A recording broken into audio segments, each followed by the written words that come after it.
La région Nouvelle-Aquitaine va devoir trancher de savoir s'il finance ce projet immonde ou s'il rétropédale. Lui, il a clairement une question à se poser, c'est de savoir s'il va être élu avec les voix de la FNSEA ou avec les voix de la gauche et des citoyens écologistes. Ce ne sera pas l'un et l'autre.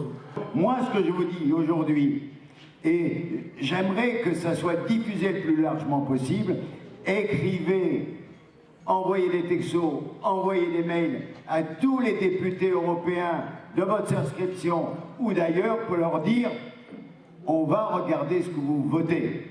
Vous ne pourrez pas nous parler d'agriculture paysanne, vous ne pourrez pas nous parler de souveraineté alimentaire ou de réorientation si vous signez ce texte. Donc aujourd'hui, moi je vous incite, et ensuite, eh bien, il faudra les mettre dans la presse. On verra qui défend les paysans, on verra qui défend l'agriculture paysanne et qui défend l'écologie et l'agriculture.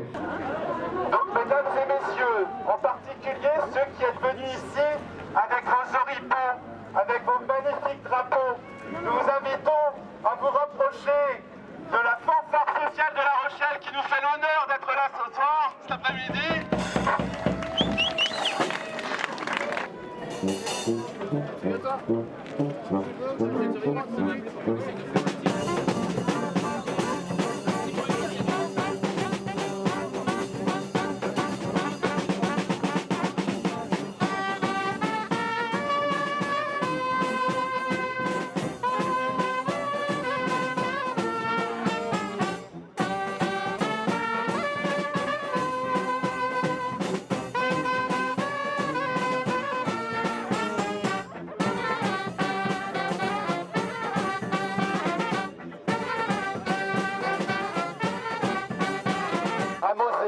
En mars 2018, et à l'époque on avait planté les pigouilles sur les bords du Mignon et la promesse est toujours valable.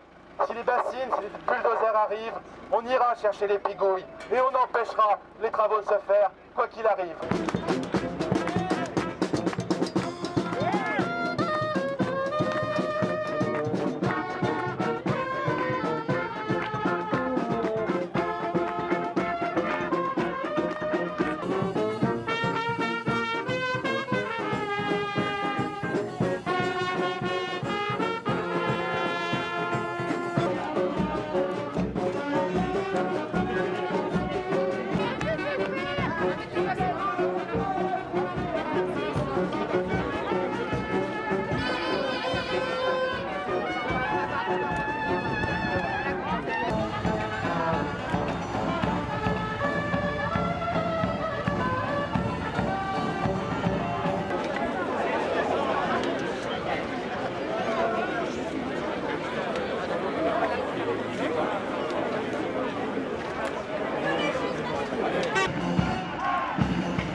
Et si nos sources sont taries, tout l'eau, trop d'eau, on périt l'un après l'autre, là-haut, là-haut.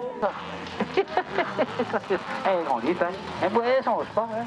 Il est pas là le vieux, le père. Je sais pas. Ah bah tiens, on va pas l'ouvrir. Ah ouais. Tiens. Du tout une bonne idée. Parce que comme ça, on peut croire que ça donne de l'eau. En réalité, ça en retire et ça aggrave tous les phénomènes d'assèchement, de salinité, des terres, des eaux, etc. Voilà. Alors, d'autres fois, ça va être surtout l'imperméabilisation. Et par-dessus tout, arrêter de foutre du pesticide partout. Parce que, évidemment, quand l'eau, là où elle se raréfie, eh bien naturellement que les concentrations sont plus grandes et le résultat final est plus nocif. Décisif, mais sur l'eau, il est plus décisif que sur autre chose, parce que il n'y a que 2% d'eau potable sur cette planète qui est remplie d'eau. Et puis parce qu'on est tous de l'eau, vous aussi.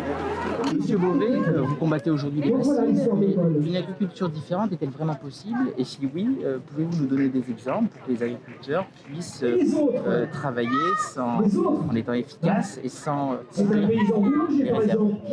Alors, je crois que par exemple, si on prend la culture céréalière, est-ce qu'aujourd'hui, dans le cadre du changement climatique, est-ce que le maïs irrigué est la première solution qui vient à l'idée. Parce qu'on sait que c'est une plante qui pousse à partir du mois de mai, qui se développe en été, qui a besoin de plus d'eau en été, et donc qui aujourd'hui gaspille de l'eau.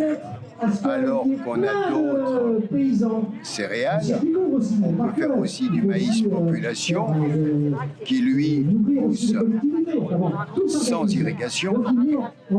Et donc on peut construire des alternatives, y compris céréalières, sur les zones où on a fait du maïs irrigué. Ça ne veut pas dire que pour certaines productions, il ne faut pas de l'eau, au contraire. Beaucoup de régions en France ont joué sur l'eau, sur l'irrigation, et je crois qu'il y a d'abord un changement complet à faire qui est lié à la question du réchauffement climatique qui bouleverse radicalement les équilibres d'aujourd'hui. Donc je dirais que ça c'est la première chose. La deuxième chose, je crois qu'il faut sortir des grandes superficies qui font des dizaines et des dizaines d'hectares, qui sont des zones d'érosion très importantes parce qu'elles ont été cultivées avec des engrais chimiques, des pesticides, et donc on a des grands lessivements de sol. Donc là, il faut vraiment revenir de manière tout à fait rationnelle au maintien de l'eau dans les sols. Maintenir l'eau dans les sols, c'est remettre des haies, c'est faire aussi de l'agroforesterie, et c'est surtout réintroduire dans le projet agricole l'élevage, évidemment en plein air, en lien avec les terres de culture. Alors moi, ce que j'ai envie de leur dire très simplement, vous êtes encore en activité dans quelques années, peut-être une dizaine d'années pour les plus jeunes, vous allez prendre votre retraite. Il faut d'ores et déjà mettre en place des processus de transformation des exploitations, mais en même temps que l'argent public vous accompagne.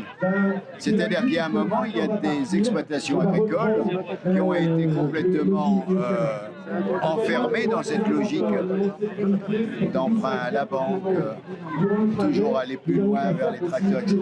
Et donc ils se retrouvent piégés. Eh bien, il faut que l'argent public serve à faire descendre la pression qu'ils ont sur les épaules. Et donc je dirais que c'est tout le milieu rural aujourd'hui qui est détruit. Et donc ça, effectivement, je dirais que c'est un enjeu. C'est comme la reconversion d'un bassin industriel. Eh bien, ça doit s'accompagner. Or, on a la terre, on a le sol, et on peut installer des jeunes. Donc le pari, moi, que je fais, c'est que là où il y avait un seul céréalier, eh bien, on pourrait installer 3, 4, 5 agriculteurs sur des structures en polyculture qui seraient beaucoup plus efficaces à l'hectare, qui auraient une efficacité de production beaucoup plus efficace et qui socialement créeraient de l'emploi et ensuite créeraient des revenus.